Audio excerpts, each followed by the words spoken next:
Hello, everybody. James here. Storytime with Dutch Mantell, episode 36. We'll do the plugs very quickly, then we're going to get into an hour's worth of your questions. So, first off, Owen Hart, King of Pranks, biography of Owen Hart, written by yours truly. And a second biography, Dwayne The Rock Johnson, the People's Champion, finally reviewed, available on Amazon, links in the description. Dutch has 2 books as well. Tales from a Dirt Road by Dutch Mantell, or The World According to Dutch. And you can get both of these books on Amazon, but if you want them personally autographed, email me, Dirty Dutch Mantell with 2 L's at gmail.com, and I'll get back with you on the details of it. I will. I want to advise you that if you're in the UK or Canada, the shipping expenses are kind of high, but I don't set those prices. But contact me and I'll get back with you. And also have a University of Dutch diploma for sale with your name on it. It says University of Dutch, and I'll sign it. Dutch Mantell, Zeb Colter. Put a stamp on it, your name on it, and you can put it prominently on your wall. So, didn't I promise you one, James? You promised me one last year. Yeah, I've still not got it. Well, I'm such an afterthought, late. Man. I know. Anyway. Well, that's what I got. We got T-shirts coming, and just pay attention till he gets the copyright right, and you can't say WCW had it. Where did I have? I don't think it was in WCW. No, this was the red one, the "You May Worship Me" one. I think that was in WCW. It was the "We the People." You people mean nothing to me. That was Puerto Rico or Mid South or wherever it was. Well, anyway, as soon as we get it, your people will know about it. Okay, let's go, James. I'm ready to talk. Okay, we had a 15-minute break there just to have a chat. Anyway, enough about that. I might tell you the story. I might tell you the Norway story one day, but not today. We're going to do an hour's worth of your questions, and the first one is from Ricky O. Were you booking for IWA during the time Tiger Ali Singh had been sent down from the WWF, and do you remember the injury he suffered while wrestling an outdoor show in the rain? Yes, I was. This is a lengthy answer. So I was booking for IWA in Puerto Rico, and somehow Victor Quinones, who is the owner of IWA, or was then, I think he worked a deal, or WWE gave him the opportunity to be in on this deal where they would send talent down just for seasoning, just to get them some experience in real life house shows and doing TV, and just to get them experience. So they sent several people down, and one of them was Tiger Ali Singh, who had like an Indian gimmick, and he's not Muslim, he's Sikh Indian. So, and we went to this show one night, and it was outside, and it was raining a little bit. Like, Puerto Rico's in the tropics, basically. So it's going to rain, and it'll rain for 20 minutes, 30 minutes, then it'll stop. But the mat is still wet. So he didn't want to go out there. And I said, "Oh, go out there. Come on." We postponed the match for a while, and I says, and he went out there and he slipped somehow on the wet mat, which can happen, and he fell down, but he claimed he hurt his hip or something. So he called WWE, and he said he got hurt, he had to go home. Okay. Well, they sent him home. Then he claimed that he hurt himself, which I didn't believe. How can you go in there and take slams and backdrops and arm drags, and you're hitting the mat in a regular wrestling match at least 10 or 12 times, and all of a sudden you can fall down and hurt your hip? I guess it's possible, but I think it's highly unlikely. He just didn't want to be there, and he wanted to go home and get paid and not work for it. So, and he did, which didn't bother me. But then he sued, he sued WWE. I think it was F then. It might have been E. This was 2000, early 2000, yeah. But they bid WWE then, right? It was 2001 WWF still. Okay. So he sues them, and then they call me up. What's their main attorney called up there? Jerry McDivitt. Jerry McDivitt, and I got a call from one of his underlings, and they would call Jerry McDivitt's office calling, and they'd call the office to the receptionist. I said, tell them I'm not in. I'm not in. Well, they'd give me a number to call back. I never called back. So the next week, they'd call back again. So they called 2 or 3 times, and I refused the call. I didn't want to talk to them because I knew what it was about. So finally, one of them called me up, and it could have been Jerry himself. Jerry McDivitt on the phone. I said, God damn it. I took the call. He says, Dutch, Jerry McDivitt, like I knew him. I don't know that guy. And he told me that Tiger Ali Singh was suing the company, and he was thinking about suing the company in Puerto Rico about getting hurt. And I said, I don't believe it. And I forgot what he said. Oh, they wanted me to come up there and testify in a trial. I said, when? Well, next week. I said, okay, I can go up there. He said, we'll fly you up on Monday and we'll fly you back on Thursday. I went, wait a minute. I work Monday, Tuesday, Wednesday. I got to do TV. He said, well, you have to put that off. Like I work for him. I said, no, I can't put it off. I got a job to do, and I probably won't get paid if I'm up there laying around. So he said, okay, this is what we'll do. We'll fly you up in the morning and fly you back in the afternoon. From Puerto Rico to New York or to Stanford, it's about a 5-hour, 4-hour flight.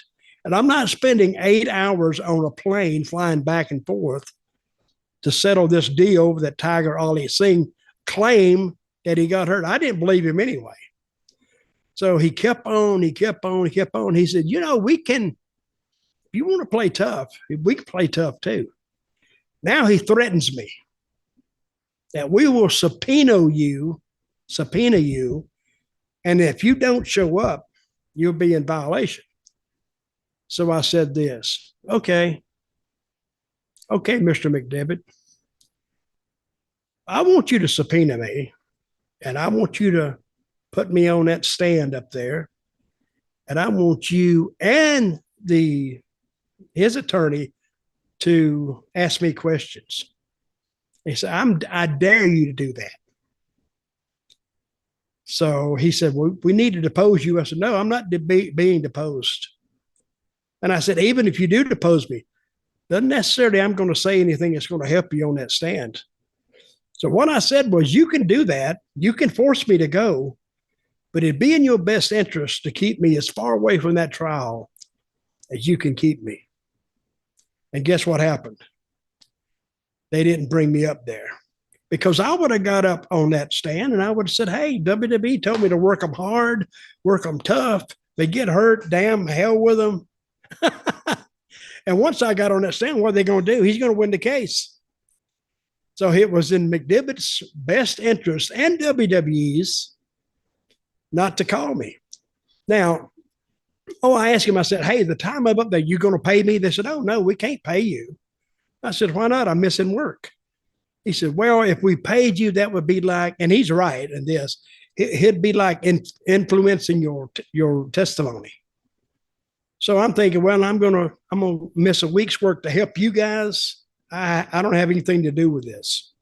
But anyway, the end result was he never brought me up there. And I think he did end up telling Undertaker, he said, that friend of yours, Dutch, he's a little bit off, isn't he?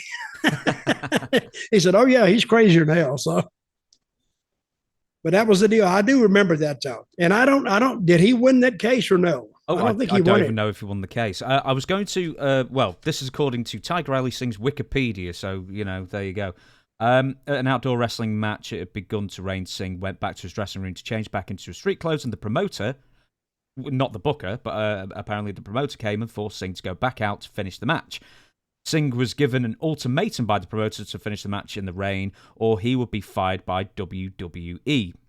He agreed to finish the match, and within 5 minutes, he slipped on the wet ring surface and hit his head. Now, he's claiming that he suffered a severe concussion from this rather than a hip injury. Okay, yeah, okay. But no, I didn't know if that was like you remember it as a hip injury, or he changed his injury. I think it was something got hurt. And let's say a concussion. Okay. He immediately flew back to Toronto, and he was fired by the WWF 3 months later. It says, the Wikipedia does, it took him 5 years to heal from his injuries.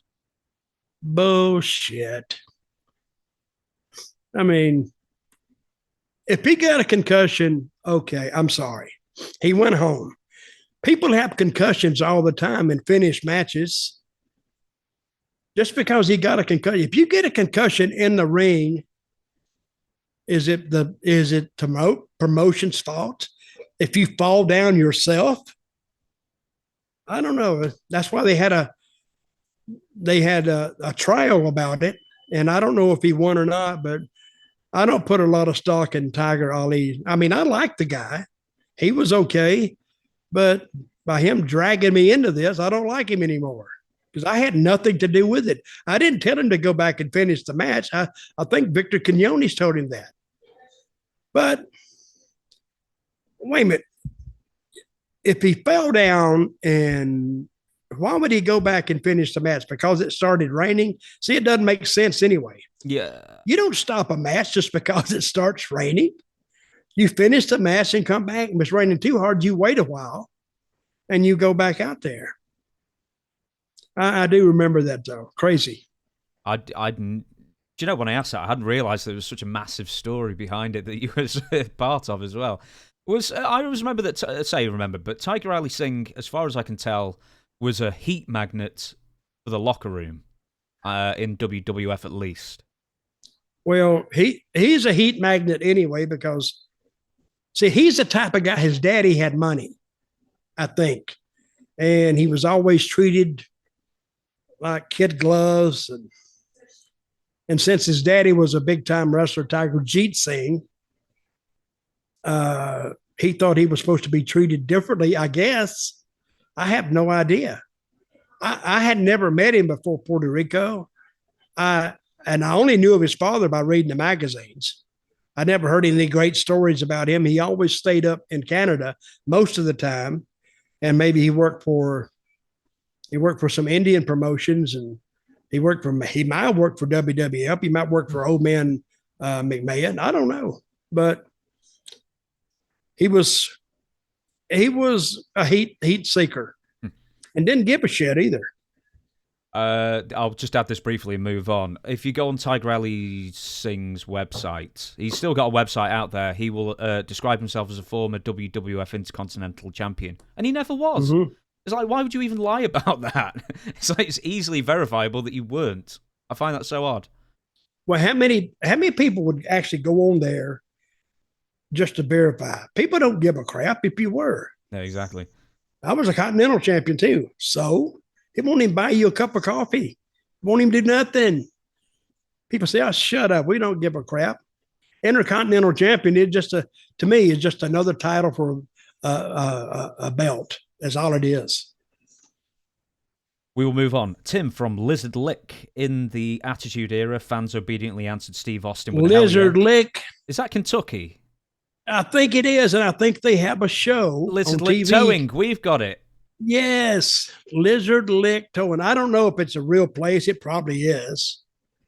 But Lizard Lick, what's he got to say? He's got to say, fans obediently answered Steve Austin with a hell yeah and a what until that what got a life of its own. Now fans seemingly break out into a variety of pre-programmed chants like let's go Cena, Cena sucks, this is awesome, and you deserve it. Remarkably, they all share the same cadence. For the life of me, I can't remember when, where, or why this all started.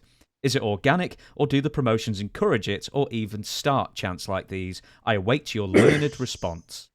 Well, the what chant was encouraged by Stone Cold Steve Austin, because when he said it, and he didn't set it up, the fans set it up. See, we're actually, when you're at a live show, you're performing for them. You're performing and you want a response. You do something, they respond. You do something, they respond. If you do something verbal and they respond, hey, monkey see, monkey do. So what?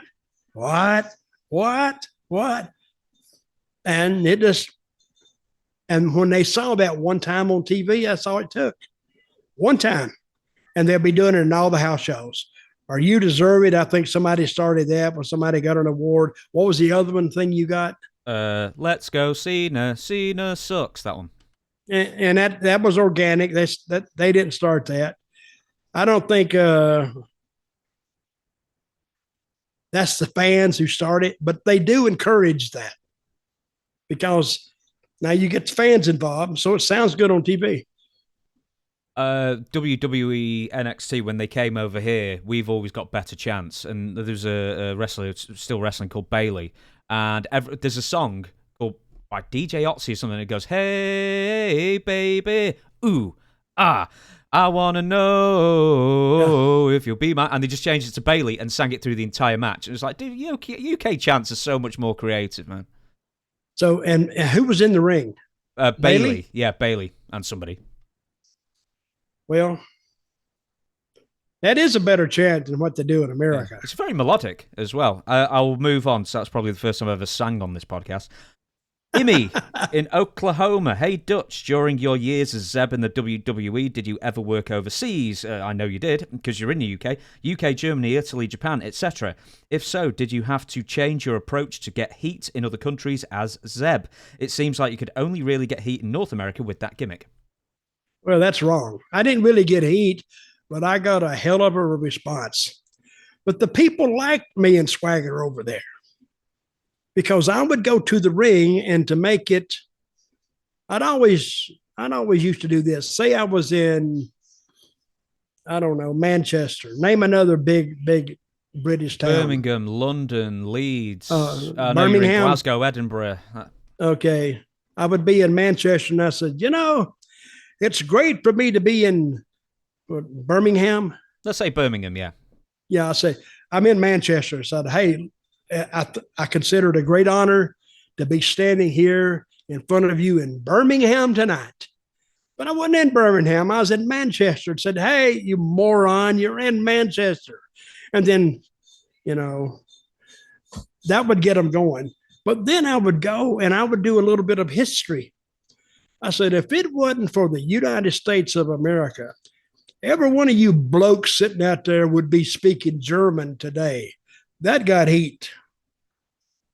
And I would talk about their history, and I talk about Brexit. I said, if you're going to do it, do it. Don't just threaten to do it. But I said, you're not going to do it because you're afraid to go on your own, because you're afraid to fight World War II by yourself.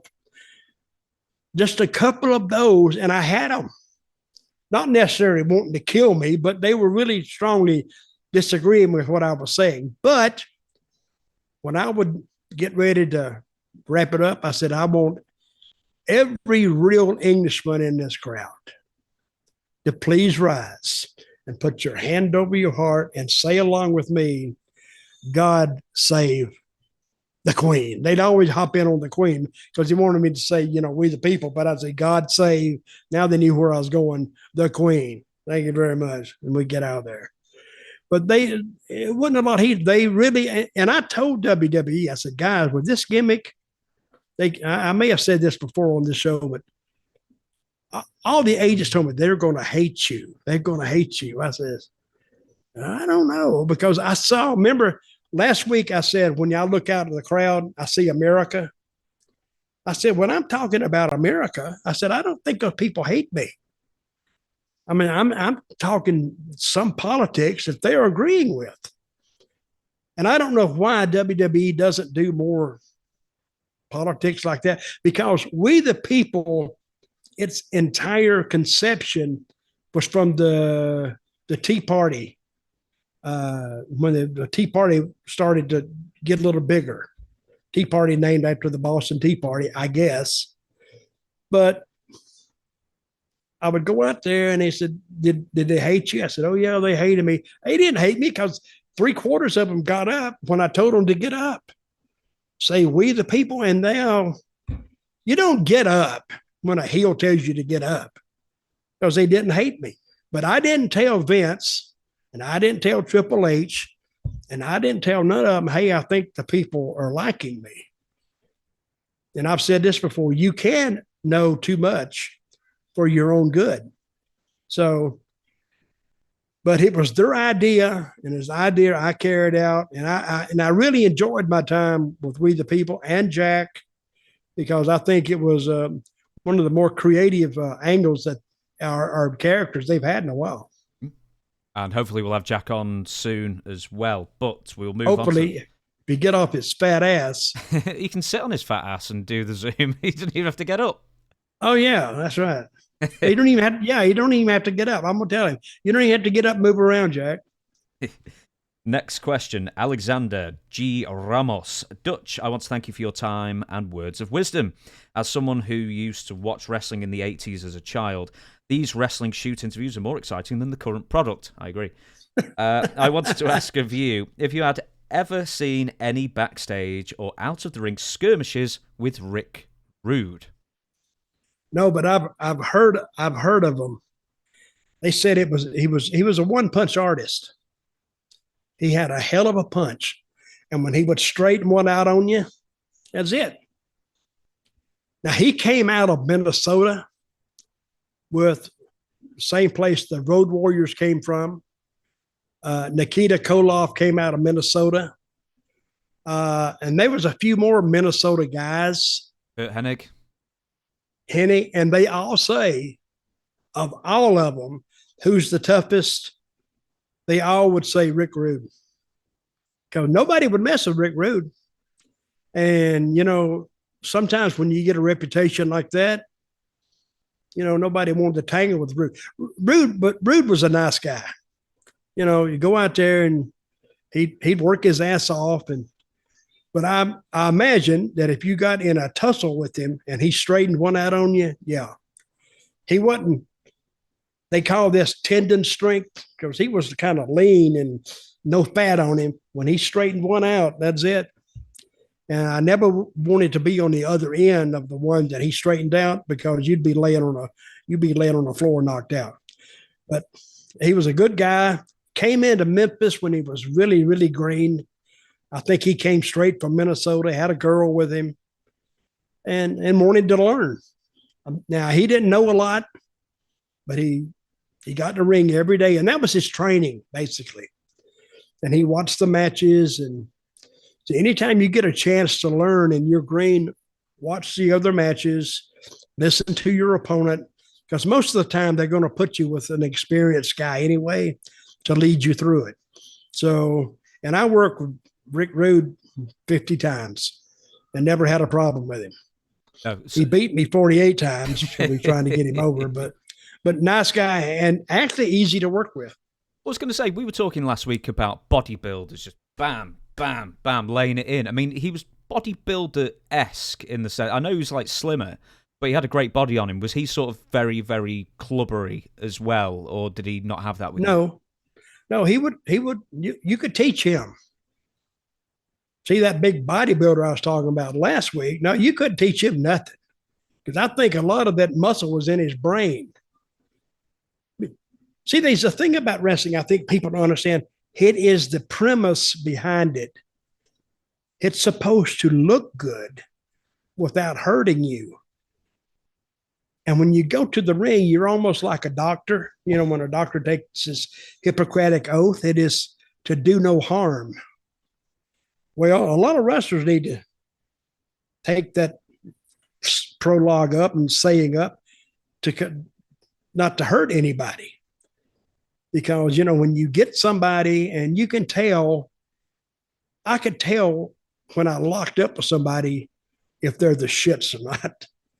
And the bodybuilders would just lock up so stiff. I mean, I had a lock up, but it wasn't stiff. It was snug. I could take the guy, and when I'm snug, I want him to be snug because we need to have. That's the way I liked it. But if you're not, but that's not going to hurt you. But when those bodybuilders lock up, I mean, my God, and you can tell they're straining every muscle all the way down to their knees. They're actually posing, and that's why they blow up. Because they're posing in you got to hold it and watch your breathing because you don't want your gut, telegraphing that you're blowed up. But he was tough, but the big bodybuilders never got it. Even the road warriors for years and years, they just beat the crap out of guys. All those little job boys go out there, and I'd say, damn. And they would come in and thank him, but after the guy was laying there, he's half knocked out. He probably don't even remember it. But I've seen Animal and, Hart just, annihilate him. And I'd sit back like this going, oh, God, oh, stop, quit, give up, surrender, leave. With Rick, you met, or the question asker, asked this about his vaunted ability to knock people out with one punch.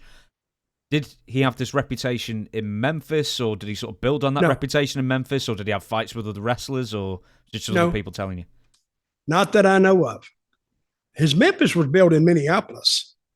See, all that little crew ran around together in high school. And then later on, there was like a little club they had. And they probably saw Rick straighten some guys out. Because I've never heard of Rick Rude losing a fight. I remember one time he got on he stood on the top rope in Memphis and was getting ready to jump off. I had to laugh. And he lost his balance. I went, oh, God. And he didn't fall off. He actually put his feet down and he jumped down to the floor and then made it look like he intended to do that. But he was up there and he was going like this. Whoa. And I was going, stay there. And I'm just standing at the back watching the match, and I saw him do that. But he covered it up. It's like, he went immediately to the guy and grabbed him and went right through it. This might be a simple no answer, but do you remember the issues between Ric Flair and Rick Rude? Because I don't believe they were friends in WCW at that time. Well, probably Rude didn't like him.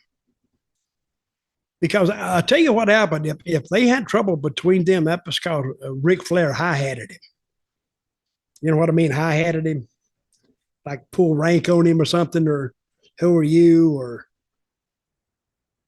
Flair's probably come closer to getting more ass whippings, but didn't because of his status in the wrestling profession. You just can't beat up the champion and expect him to help you out later on, because he had a lot of money tied up in him. But if they had heat, it was because of that.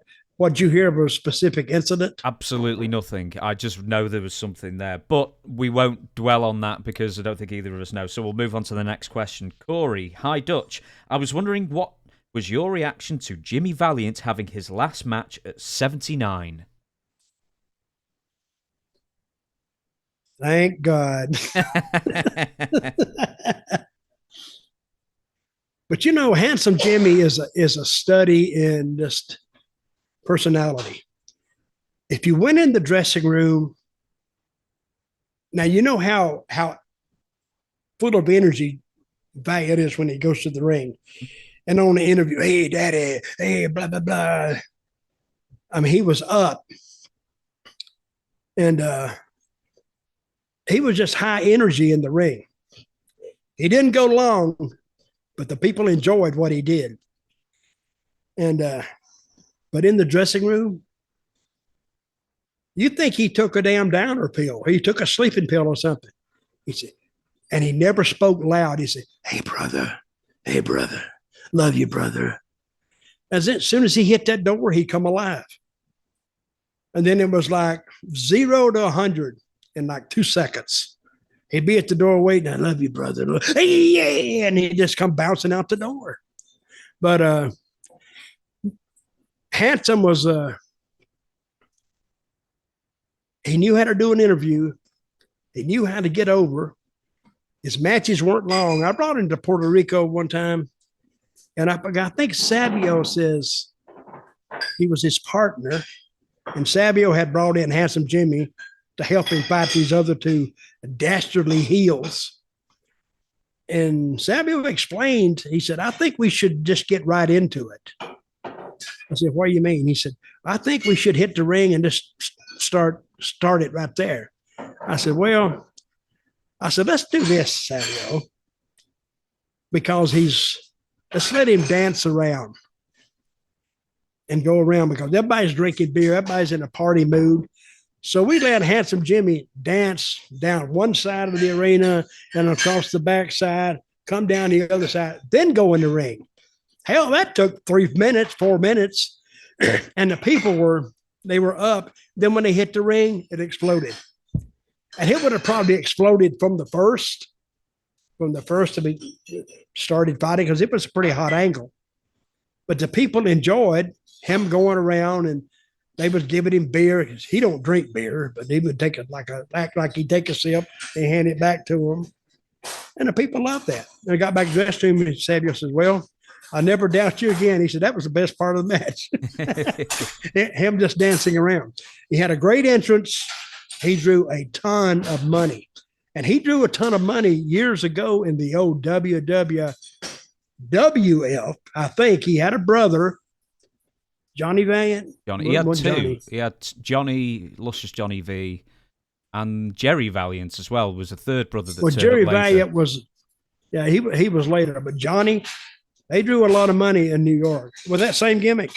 So, and I always think that, why would a guy like Jimmy Valiant come down to Memphis, because it's not New York City?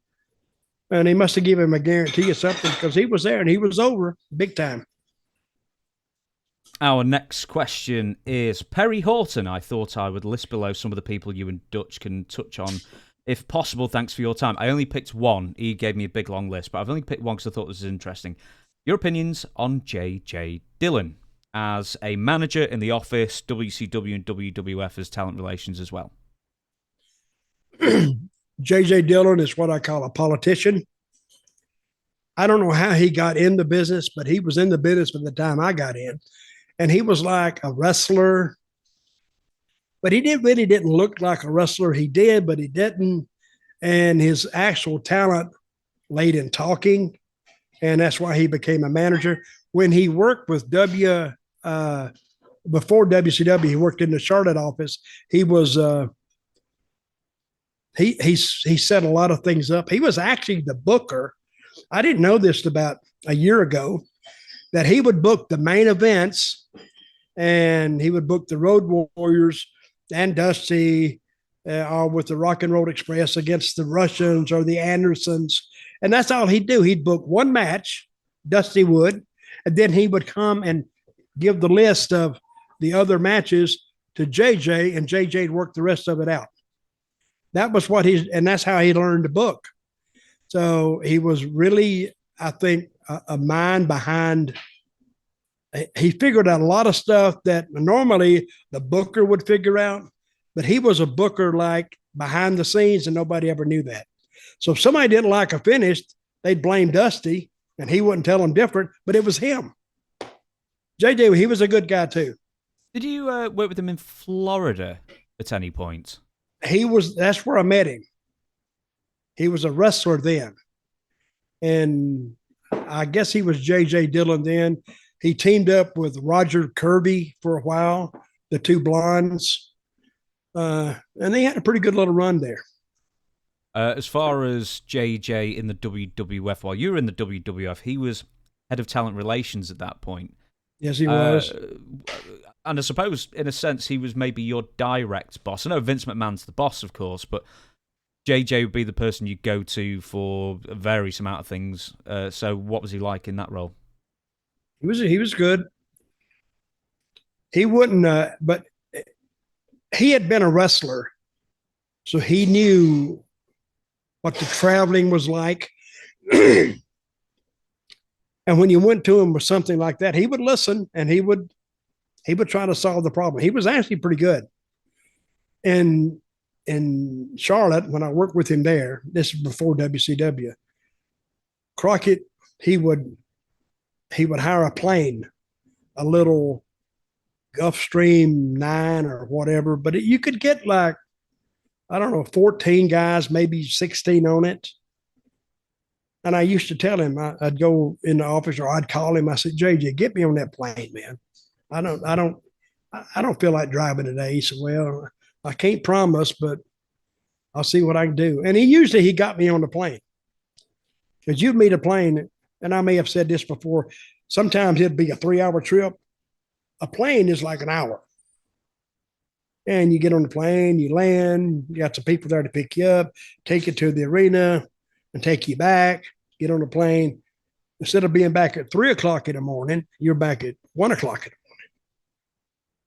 So he handled mostly that. And, whatever happened to a wrestler, if it was personal or if it was about a show or something, Dusty wouldn't handle it. JJ would. This is just while you were talking. Then I just was reminded of a story I heard somewhere years and years ago. Was on the Crockett plane. Was Sam Houston in trouble for always heavy petting with Baby Doll? I don't remember that. And if it was, it wouldn't bother me anyway, but it may have bothered some people. You know who was really, really kind of a stickler to leave on time? I mean, he was like you take somebody to a party and they kill the party. Was Koloff. Nikolai. And we were late one night for something, and he was dying to go, and he was beside himself. I gotta go. That was two names there. Is it Nikita Koloff or Nikolai Volkov? Nikita. Nikita Koloff. There you go. Hey, I've been hit on the head a couple 100,000 times, so my brain wanders. It was Nikita, and he got mad, and I forgot what was going on. I think Flair had something going on. And he was partying, and they asked him to come down and join the party. He didn't even want to come down and join the party. Was he like teetotal or something? The party was at the airport anyway. But anyway, when you're traveling with Flair, there's going to be a lot of beer, a lot of liquor, and not so much like smoking dope or smoking weed or taking pills, mostly drinking. And he didn't drink.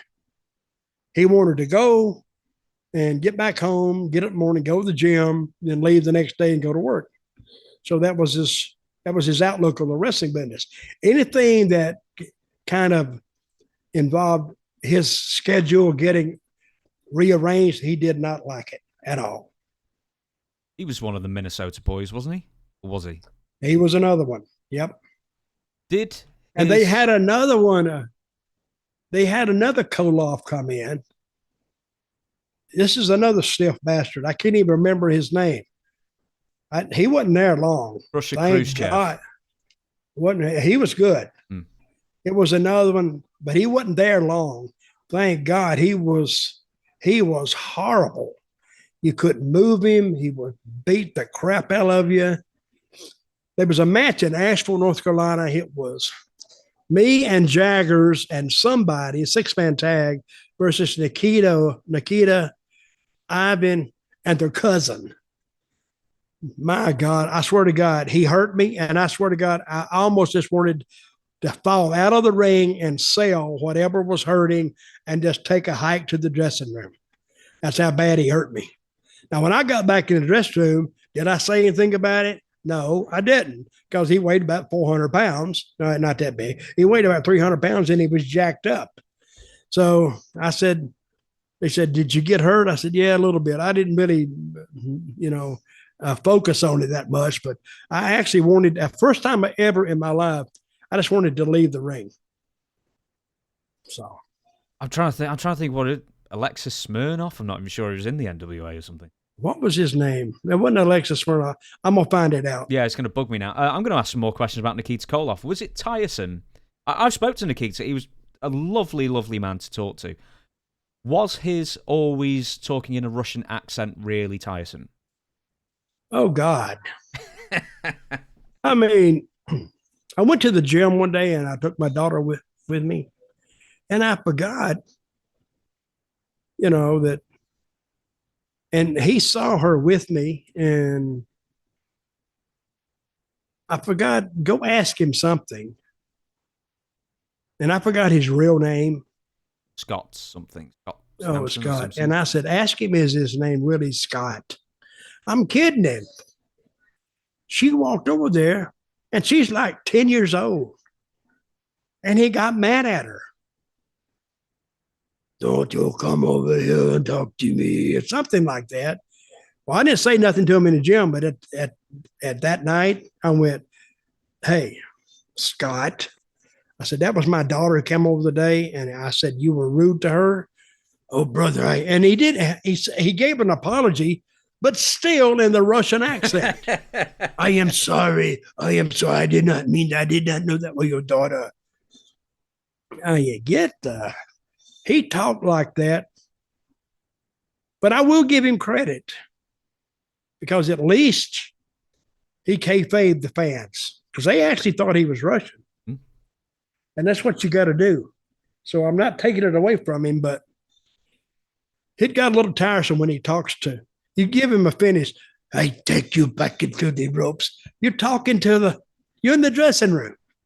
We all know you're from Minnesota. What the hell? But he thought that was necessary, so we let him do it. You couldn't stop him anyway. We've got time for a few more. I know I always say that. We've got time for quite a few more, actually. Clive asks, in fact, he just says, ask Dutch about Adrian Street. We've talked about him before. I think we talked about a year ago, and that might have been for the other channel. I don't think we've talked about Adrian on this channel. Maybe. Oh, Adrian, great guy. Funny. He was funny in the ring, because sometimes he would do his dancing around, and he'd do his arms out like this when he throw the kisses. Some of it was very entertaining. But I knew enough about Adrian, because most of the English wrestlers that came over were highly skilled in the wrestling arts. And especially since he had that gimmick, he could hurt you. He could take you down, and he was what they call a hooker, not a hooker like a streetwalker, but he could hook you in such a way you could not move. And if he wanted to, he could, if he hooked you with the arm or shoulder, he could pull that shoulder, he could pop it out of socket. And I heard these things about him. I said, well, I'm not going to mess around with him. But I heard him, he was very tough, a great amateur. And he drew money. He was easy to have a match with, especially with that gimmick. Because back in those days, we didn't have this culture, cancellations. And of course, the whole crowd would be doing the F word with him, and and that would just bounce around the arena. Now, for little kids, I don't know how good it was for them, but he would cover his ears. Of course, he would play up to it. But now you can't even do that. I mean, there's a lot of things that we used to do in wrestling that you can't do anymore, and that's one of them. But he was a good guy, made the shows. It never hurt you, and was always good on finishes, and he was always there. He was good at his job. He was well into his 40s what he did, as well. Sorry, Dutch. Yeah. What he did was he brought Miss Linda with him. So when you're watching it, you're going, is that guy gay or is he not gay? Because he had a woman with him. So that was the that was one way to make the fans think about, well, what is he really? But he, but you didn't know. He led you to believe that, but then led you with Miss Linda outside the ring to not believe that. Of course, Miss Linda outside the ring was just getting her paid too, so he was smart in that regard. Now, I asked him one time because I noticed about the mid 70s or the 80s, or maybe late 70s, there was a lot of British guys showing up in America. And I forgot who I asked. Could have been John Foley, who's an old time shooter. They are all shooters. They all trained at a place called Wigan. Wigan's supposed to be the shoot capital of the UK, I guess. But the BBC had it, they carried it, right? And then they canceled it. ITV did. But all of a sudden, wrestling on TV, but it wasn't on TV anymore. So therefore they couldn't make a living. So they came to the States. Well, there's a bit of a time thing there because the wrestling actually left in 1988 in this country. I think it was changed. They started monkeying around with the time slot around 85, and then sometimes on purpose, to get the viewership down, to give it a reason to cancel it because it was lowbrow. And we know how that story goes. We were just talking about that last week, in fact. And but Big Daddy was sort of like running roughshod over British wrestling in the late 70s and early 80s at that time. And I think a lot of wrestlers did not enjoy it. Well, I've read about it, and I've watched some of those old British tapes. Who was the famous announcer there? Oh, damn it. It's Ken something. I can't remember his name. But he was very good. Yeah. But I like the way the British did it. He wouldn't talk 400 miles a second. He'd do a move. Then the announcer would sell the move and lay out. Then wait, watching the match. And he was just commentating, not like they do today on American television. They let a move breathe so you can enjoy it. And I really enjoyed that I had one announcer. That's compared to AEW has 4 sometimes. How can 4 announcers do anything? 3 was too much when WWE had it. And 1's even better. And ECW had 1 announcer. That's why I like the show better because what was his name? Joey Styles? Yeah, ECW was Joey Styles. The other guy was Ken Walton, by the way. I couldn't remember his surname. Well, anyway, you're talking about Adrian. Adrian, good guy. Miss Linda, good lady. I like them both. There's 2 things, actually. One, if you wish, the only reason I've not suggested this earlier is because Adrian's hard of hearing. But if you fancy doing some yelling or, translation through Miss Linda, I could have Adrian on. I could always ask. So what's the saying now? You want to have Adrian on? Yeah, we could have Adrian on as a guest, yeah, if you wanted to. Oh, I'd love to have him on. Yeah. The other thing was Miss Linda tougher than Adrian? She was tough. Some of those fans come up and she'd be on top of them. She was tough. So how are they doing now? Have you heard any news about them? I spoke to them last year. As far as I can tell, they're still fit and healthy and happy. I know Adrian went through a cancer bout some years ago. But apart from that, I mean, for he's at 80 now or near enough, he's remarkably fit. How old is he? He's about 80. 79, Is 80. he really? Yeah. Wasn't he working with NXT for a while? No, I asked him that as well. He said, I think they just brought him in for a 1-day thing just to say hello. It was a UK, the UK NXT. And Miss Linda come with him? She goes everywhere with Adrian. Oh yeah, she takes care of him. So Anyway, good guy, and I would love to have him on. I'll tell you what, I'll ask. I'll ask. And I had Adrian on my show, and yeah, loads of people love to see him on that as well. The Jimmy Savile story is always great. Everyone always asks him about that one. We will move on. We've got a few more questions in us, I think. Eddie Gibson. Dutch, I was wondering what your view was on the Roddy Piper Vince Russo promo in TNA at the end of 2002, where Piper says that Russo killed his cousin, Owen Hart.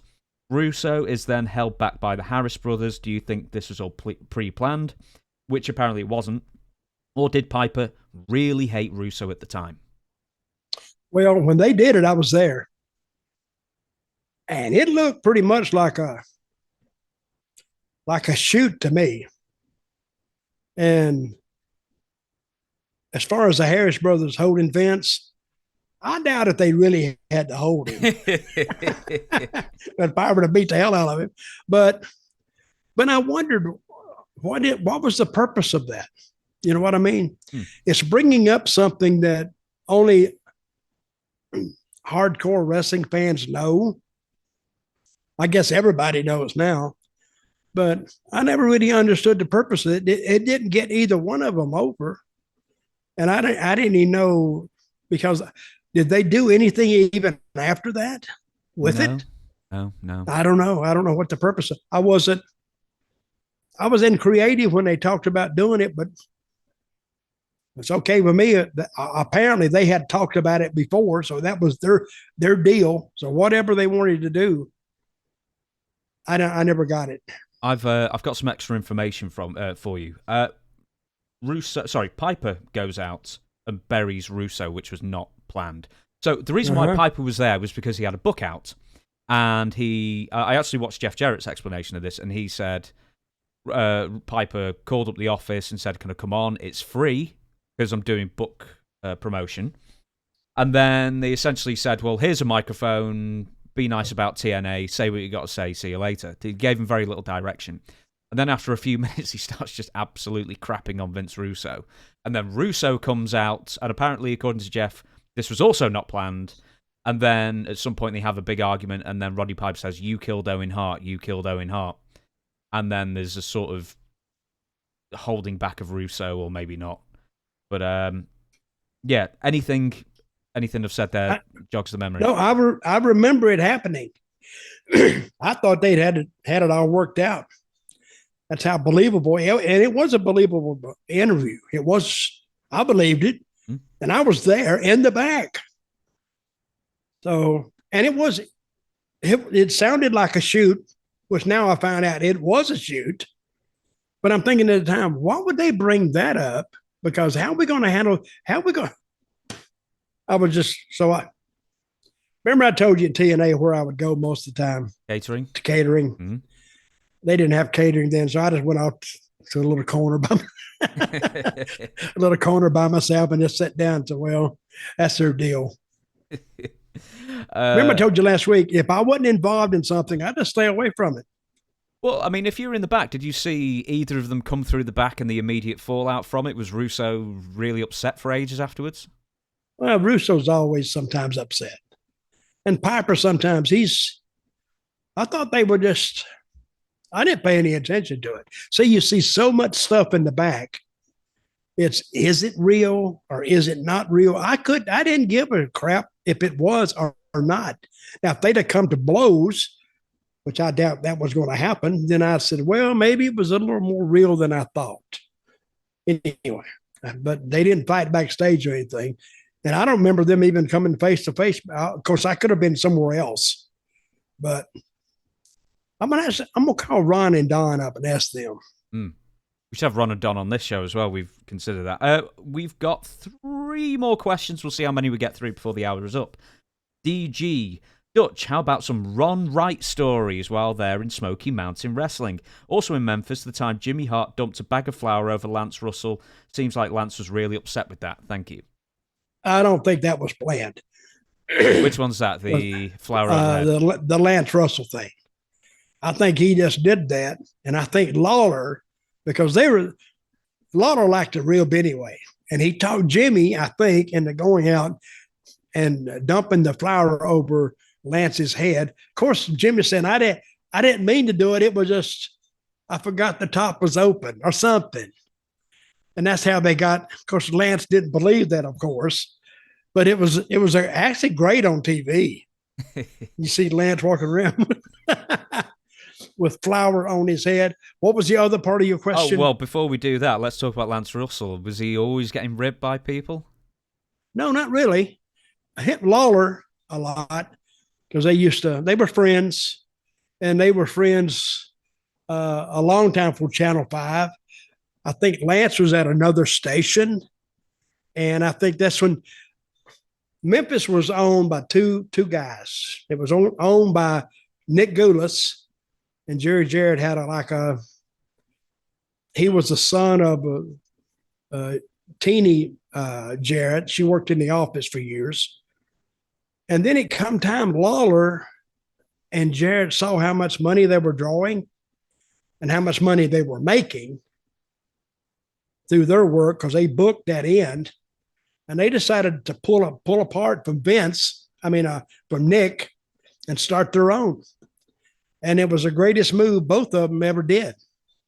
Because I think Jerry Jarrett, just out of him, just his one ownership, his part ownership in Memphis, sometimes he was doing 15 grand a week profit. That's what he was getting. And then Lawler, I don't know what he did, and then the rest of it paid the talent. But instead of the money going to Nick, it went to them. So it was very, very advantageous for them to start their own company, which they did. And then, of course, they pulled away in Louisville. They pulled away in Evansville and Nashville with a different station. And that was the first. And I was with the company, and all of a sudden I heard they're splitting. So they sent us word that if you want to go with us, turn your notice into Nick. So he can't say we just took all the talent at one time. Give your notice. That was a legal thing. I gave my notice. Then I worked for them. Who else gave the notice as well as you? But almost all of them, to tell you the truth. Tojo didn't. Jackie Fargo didn't. Because they were more old school than what I was. Nick had the reputation as the cheapest man in wrestling. He paid weekly. That's the only good thing about it. Very weekly. So, and I walked out of that territory. You asked me last week, another territory I walked out of that one time. Because the money just wasn't there. I mean, when you're driving up and down these roads, you're not making any money. I mean, so what? I'll get closer to the people that care about me a little bit than stay here and way off somewhere and starving to death. I wasn't going to do that. But we pulled apart. And what was the first part of this question? Did I knew that was going to do that? You knew what? No, I may have just made up a question and I've forgotten it. Okay, I'm going to ask you something else though. How quickly did Jerry Jarrett's Tennessee promotion start outdrawing Nick Goulas's Tennessee promotion? Oh, right away. Because he took all the Memphis talent. He took Lawler and Dundee. See, they were the two guys they had been pushing for like several years. So he took that. They went to a new TV station. I think they were on Channel 13. And the next Saturday, they were on Channel 5. And all the old time guys they had been seeing on 13 weren't there. And they were on Channel 5. Of course, they got the publicity out about this 2 weeks early. So they started tuning in Channel 5. And 13 probably lasted another month. And then Nick quit going on there. Because back in those days, wrestling promoters paid to be on TV. It was like an infomercial. They would buy the hour, and I don't know what they would buy it for. But it got to the point, then Channel 5 started paying Lawler and Jarrett to put their show on. So they would put us on, and I don't know what it was. It wasn't a lot, but they started drawing. And back in those days, in 1981, when you do $30,000, that's like drawing $70,000 now. That was a lot of money. And with cheap tickets, the upstairs tickets, The upper tier, $3. But when you put 11,000 people in there, you got a lot of money in there. What were the negotiations like to get Lance Russell and Dave Brown over?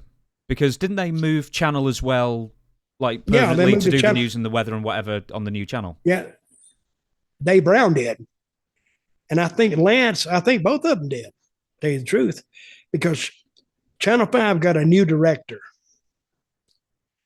And he was trying to get Channel 5 to lead the market. And I think Lance and Dave was a weatherman. So when they got I don't know how they got on the jump, or did they do that on their own? I guess they couldn't be on another channel and still work at Channel 13. I think that's what it was. So I guess they contacted Channel 5 and said, hey, we'd like to come over. And they brought them over. It was almost, they had a myriad of things that happened for Jerry Jarrett and Lawler at that time. That was like, who would have thought that would happen? But it did. And it was like the perfect storm for them. And they just took off. What were the wars like as far as like trying to book the same arenas or venues or whatever? Were there issues of skullduggery, trying to cancel each other's events or anything? Oh, they were.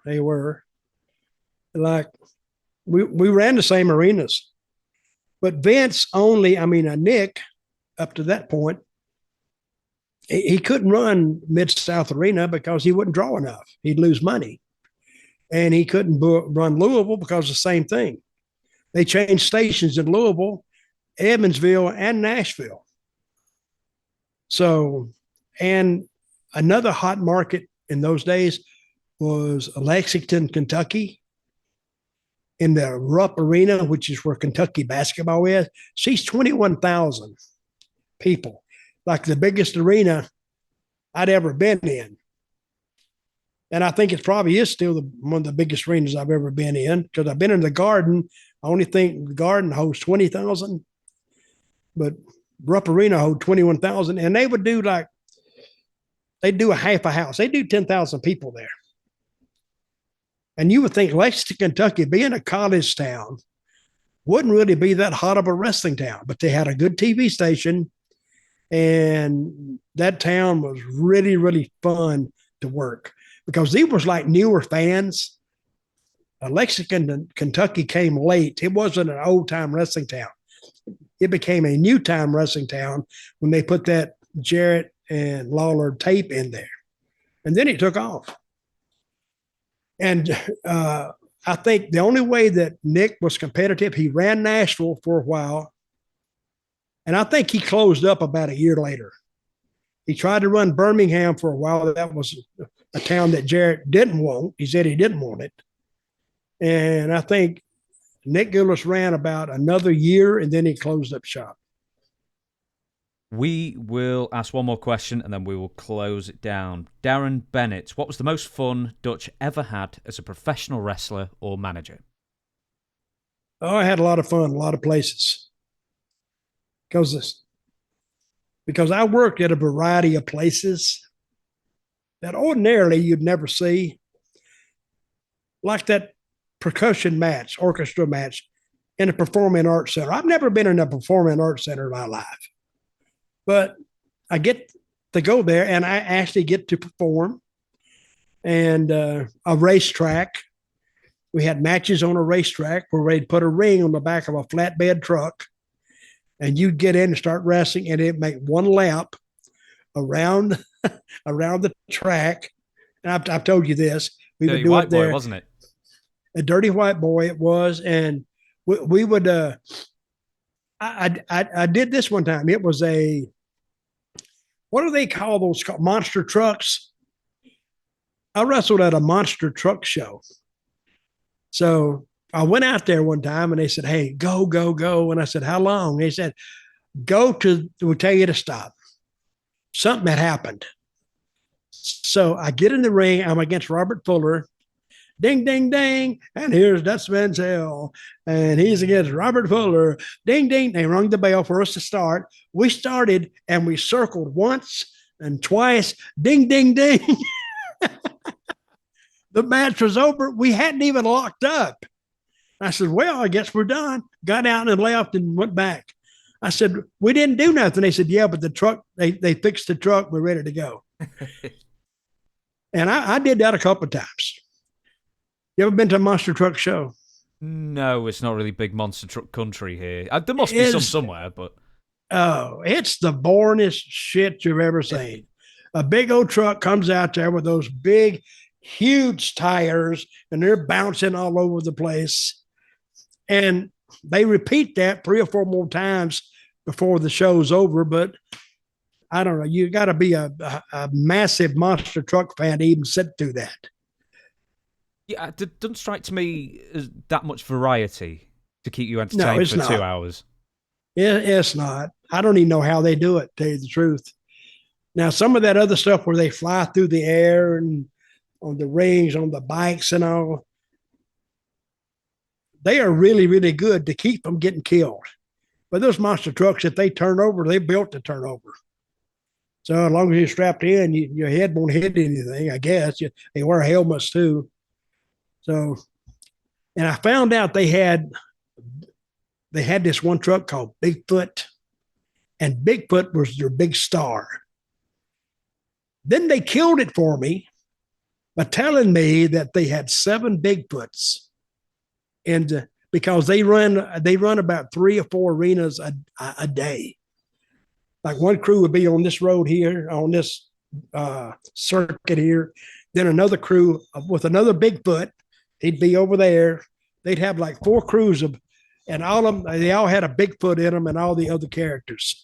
So I didn't know that. I thought Bigfoot was just like special. And then until I found out they had a lot of knockoffs.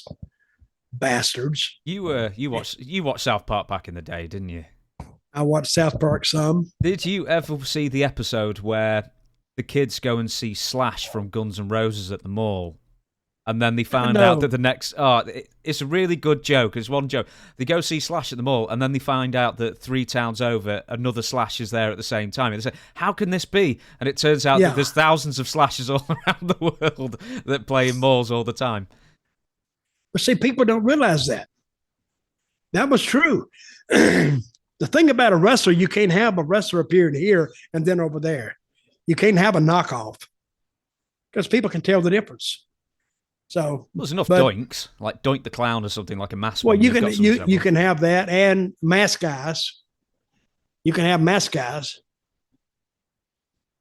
So that was probably the shortest match you ever had. Did you ever have another shortest match, or like a 5-second match in that vein? Well, not like that, but I've had short matches, but not quite like that. It was ding, ding, ding, circle twice, ding, ding, ding. And the people went like, what the hell? Time has expired. I don't know how they explained it to the people, but nope. Most of the people there see the monster trucks anyway. If you'd done that at a wrestling show, they'd have raised hell. Because they really paid to see the monster trucks, not the wrestling. What a wrestling show. What if a monster truck came out halfway through and then just went straight back again? Well, you wouldn't have room for it, but people would just say, hey, what was that for? I don't think wrestling fans are that deep thinkers, to tell you the truth. If it happens, it happens. If it doesn't, well, that's it. Whatever you guys want to do. Were you going to say something? Sorry, Dutch. No, I'm waiting on you. Okay. Any more questions? I know. I'm going to stop this podcast right now. So thank you very much for watching, everybody. We've got T-shirts coming out. We've got 4 books between us. The descriptions are under the videos and in the podcasts and wherever else. You can't miss them, for crying out loud. If you want them signed, you ask Dirty Dutchman Tell with 2 L's at gmail.com. As I say, T-shirts may even be out by the time this video's out. But for now, thank you very much for watching. We'll catch you next week. How will they find out about the T-shirts on your site? I don't know. There should be. That's a good question, actually. If you're watching this on video, under the video should be like a banner, and there it is. They're the T-shirts right there, or whatever else we're going to make, and we're going to get some stuff out there and hopefully make some money for ourselves and have I don't know, roll around in it. They will like the shirts. Yes, we've got ideas. We've got ideas for more. We're doing the basic ones first, then we've got ideas for more. But the t-shirts hopefully will be out for now. And thank you very much for watching. And Dutch, we the people. See you next week.